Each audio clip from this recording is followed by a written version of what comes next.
Hello everyone, in this video I'm going to guide you how to change camera on Monkey app. So let's get started. Number 1. Open the Monkey app. Launch the Monkey app on your smartphone and log into your account. Number 2. Start video call. Tap on the option to start video call with a random user or a friend. Number 3.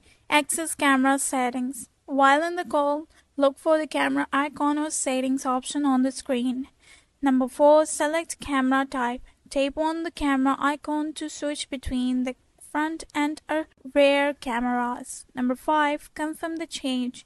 After selecting the desired camera, ensure the new camera view is displayed properly. Number 6. Continue the call. Proceed with your video call using the selected camera. Enjoy a conversation on the Monkey app. If you find this video helpful, please like and subscribe our channel. Thank you.